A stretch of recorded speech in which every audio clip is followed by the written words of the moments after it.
very good day to you, ladies and gentlemen. Welcome to another episode of the Candid Talk here on Herman Manyora's YouTube channel. Remember, this is Kenya's most comprehensive political and public governance analysis show. And of course, it's always my pleasure to have you on board. And I'm more than glad to bring you up to date with comprehensive analysis of all that is taking place in this country and across the border. Remember, our team is on the ground, and with a number of guests, we'll bring you up to date with just analysis of what I've just told you there. And I'm here with Wakili Willis Otieno. How are you, sir? I'm fine, thank you. The deputy party leader of Sabina party. Sabina party led by Honorable Jimmy Wanjigi. Yes. How are you? I'm fine, thank you. How is the party? The party is strong. Safi sana na Wanjigi. Safi sana na Wanjigi. Here you people are still serious this time round. Safi sana na Wanjigi. Wakili, Sabina party is seeming now that they say that all politics is local, so to say, and somehow ethnic based. Here we are. Recently we had the Limuru 3 conference that took place that brought together a number of leaders from the Mount Kenya region. Therein, we did not actually see the presence of your party leader, Honorable Jimmy Wanjigi, in that particular meeting. Yet, he says that is one of the leaders, and of course you've always said that from that particular region, who hopefully can actually become president of this particular country. Now, in the first place, let's just get back there. Why do you think that, not even why do you think, why was your presence missing in that particular event? Honorable Jimmy Wanjigi is running to become the president of the Republic of Kenya. Okay. With Willis Otieno as his able deputy and running mate. He is not angling for the position of leader of the Kikuyu. Okay. In similar fashion, Willis Otieno is not angling to be the kingpin of Luos. So that should answer your question. Okay. We are not looking for tribal leadership. We are looking for the leadership of the nation. So we are appealing for votes across the entire republic, including those regions. Including Central, we are looking for votes there. We are looking for votes in Luo Nyanza. We are looking for votes in Pwani. We are looking for votes in Western Kenya. We are looking for votes in Masaini, in Northeastern. So you cannot box us into a tribe. If the convocation was a meeting organized by some leaders, and it's their right to do so, and it's their right to agitate, and everybody looks for national leadership in the best way they know. And there's nothing wrong. There's nothing wrong with leaders from Central Kenya meeting to caucus on their issues. Maybe that was the divorce that they're announcing between them and Kenya Kwanza and William Ruto. So it's well in order. Just the same way William Ruto has consolidated support in Kalenjin. It's right. People look for leadership in their own ways. We have our own way for looking for leadership.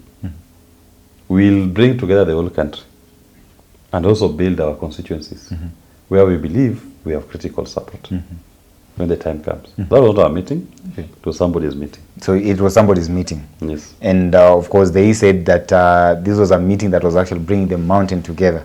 And you people failed to attend that particular meeting. Okay, now let me just take you a bit. What do you then make of perhaps the potential political impact of that particular meeting? Was it of any significance? Of course, there's significance. If you look at the rhetoric that came out of the weekend activities from Kenya Kwanza, if that meeting did not have any significance, they will have ignored it.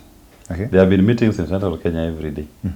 You don't see Kenya Kwanza coming out to shout horse like they're doing over the weekend.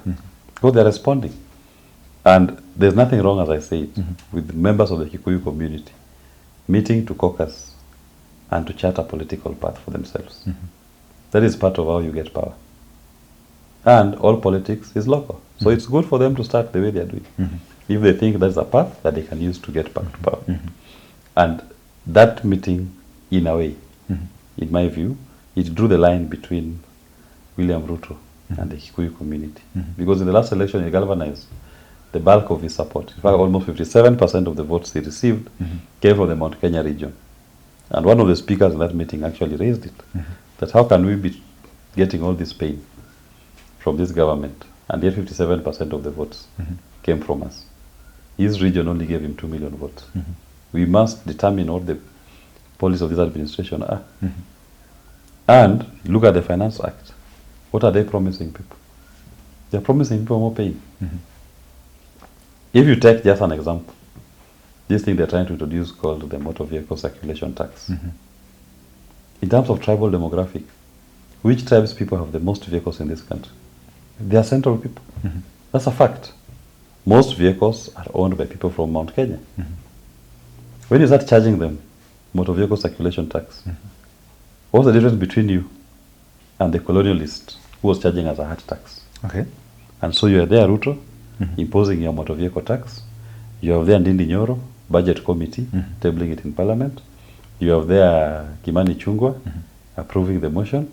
You have there Kimani of Molo, the finance committee chairman, facilitating the process.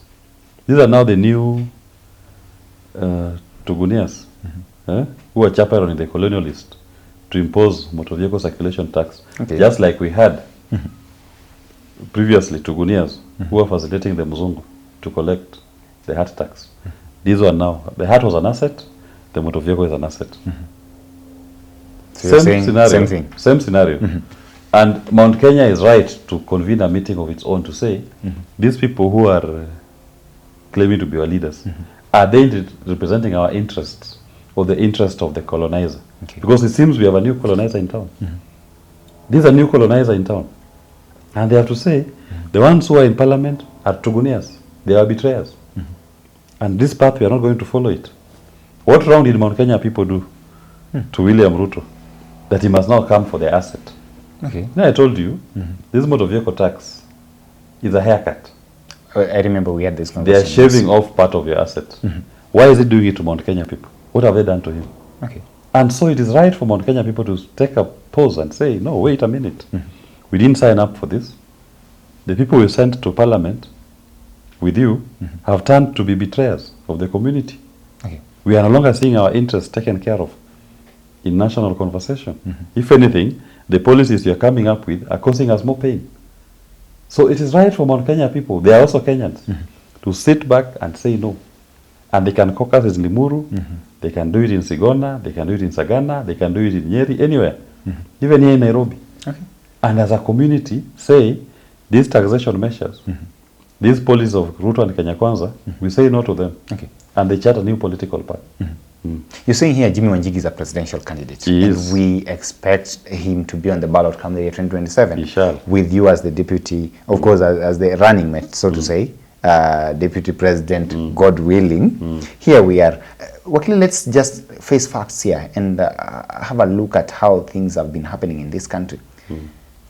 For somebody to rise to that level, definitely they have to have that sort of organic backing and following from their own backyard. Now, make me understand this. You are saying here that you are playing national politics, and that is why your party leader failed to attend that particular event. He did not attend it, and therefore we cannot assume that he belongs to that particular faction. Of course, the Haki coalition that was born out of that particular conference. At the other side, we also have the Rigathi Gachagua allied individuals who are also claiming to be in full control of the mountain. Where is Jimmy Wanjigi fitting inside here? What is the problem of the election? What's the problem of the country today? Even that meeting that took place in Limuru, what was the issue? What was the overriding issue? The issue is the economy. That's what everybody is complaining about. So tell me, who in this country discusses our economy better than Jimmy Wanjigi? The challenges of our economy, the problems we are facing, and our solutions. Who has better than Wanjigi? There's no one. So if some Mount Kenya leaders have seen that we need to have a convocation to discuss the economy, and they just come into the space where Jimmy Wanjigi has been for the last 2 years, because he's the only person who has been talking about the economy, has been predicting things that are going to happen based on the policies of Kenya Kwanza, and they have happened. So they are last to the party, but they are okay to do it even now, discuss the economy. They are now discussing the issue, which we have been painstakingly explained to Kenyans. So they are in our space. If you are seeing Rigathi Gachagua having a cold war with William Ruto, of course, it has something to do with the economy of the country and being sidelined. Maybe those responding to the cries of the people. that you're the ones causing us this economic pain. So he's trying to create a safe distance. So he's just coming to our space. Okay. Then I say we are about national leadership. As we campaign, or we shall campaign, on an issue that affects all Kenyans irrespective of their tribe. And it's the economy. We are not, or we don't desire to campaign on a platform that is very limited, that's about tribal mobilization. Okay. We want to mobilize all Kenyans on the issue of the economy. But do you believe that before you mobilize all Kenyans, then you have to start from somewhere? The cost of living is painful to the Kenyan in Pwani and the Kenyan in Kirinyaga, in Karatina. It's the same. Okay. And that is what, as we discussed, the public debt that is causing all of these things is affecting all Kenyans wherever they are. So if the mountain people see it and they meet as a group to caucus on it, they are discussing our issue. In similar fashion, we'll encourage the people of Pwani to meet and discuss. The most important thing is that it's an issue that is being discussed. And we agree with those conversations. We support the central conversation, we support the Pwani conversation, we support the Luo-Nyanza conversation, or the Western Kenya conversation. Because now we are discussing an issue that is cross-cutting. People can caucus locally, but the issue is common. So even if Mr. Njigi is called to any of these conversations, be it in Western, Nyanza, or even Central, he will gladly participate. Because once the issue that is being discussed is an issue that affects all Kenyans, then we must find a solution. And who said that meeting that took place in Limuru, the last meeting that will take place? I believe that is just but the start of a series of meetings that members of the Central Kenya community will have before they crystallize with the leader. Okay. So you cannot say that we snapped it or that we kept away from it. Just the beginning. So it's a marathon, it's not a sprint. That was not the only meeting. There will be more other meetings. There will be more other caucuses where these issues will be discussed. But we are glad that that issue, despite being a convocation of members of the Kikuyu community, was very clear on the issue and identified that their problem is caused by Ruto and Kenya Kwanza. And they're now on the issue. So we are aligned. Okay. That is even what we believe in. We also believe our problems of Kenyans is caused by William Ruto. The issue affecting Kenyans most is the economy. And you say it's caused by ballooning public debt. And this appetite to overtax us will not address the issue. So we are aligned. Anybody discussing that, be it Mijikenda, Kikuyu, Luo, Masai, Kisi, that issue we are aligned, and we will attend any convocation where that issue is being discussed. Okay. But do you believe, I asked you a question if I told you believed in the relevance and significance of this particular meeting? Of course, I believe it is a relevant and But if it was relevant, if it was important for you, then you would have attended. But we've told you very well, our issue was being discussed. If the issue is being discussed, what is the problem if you don't attend? And I've told you the last meeting. Okay. There will be so many other meetings and across the entire country. And we will attend all of them, including the Masai ones when they convene, the Luo one when they convene, the Kisi one, the Luo ones, and even another one for Mount Kenya when it happens. Okay. The most important thing is that, and we say, we support that convocation to the extent that it seemed to have identified that this is an economic pain that is facing the people of the mountain. And our word to them is, yes, it is an economic pain facing the people of the mountain. It is also equally facing the rest of the country. So it is good all of us have these conversations. We can start at our local levels, and ultimately you can have a national conversation on this issue. Okay. Well, here we are. This is an issue that has been rubbished by so many people. You're here saying that you support them, but then the majority leader in the National Assembly, Honorable Kimani Ichung'wah, says that we are past those ages of playing politics of ethnic balkanization and so on and so forth, coming up with regional leaders, so-called regional kingpins and so on and so forth. But here we are. What do you make of his assertions regarding that? If that meeting was insignificant, like many meetings that took place over the weekend, the Ichung'wah will not have responded to it. Okay. The fact that he's responding, the fact they are rattled, it tells you that meeting is very significant. It cannot be ignored. Those are the cries of pain of someone who is seeing himself losing political favor with his constituents, because he has been superintending over a regime that is causing economic pain to his own people. Now his people are isolating him. That is why he's wailing. And he wishes that we don't have those kind of convocations. We must continue having those kind of meetings across the entire country. And people must caucus and put to task those who represent them in various spheres of governance. Kimani Ichung'wah has failed the test, and that meeting was an affirmation. It was held right in the neighborhood of his constituency. And he's seeing the ground. He must be feeling the heat from the ground, what people are talking about. And right now he's going to be tabling a motion for Kenyans to be subjected to more taxation, more pain, when they have no money in their pockets. So obviously that meeting must rattle him. He can't ignore it. He's just trying to camouflage that we can't be having tribal convocation. When they were mobilizing Kenyans along tribal lines last election, what were they thinking? Or it's only good when it is them, but bad when other people are doing the convocations. What is good for the goose is good for the gander. Like they mobilize along those lines, other people are free to mobilize along those lines.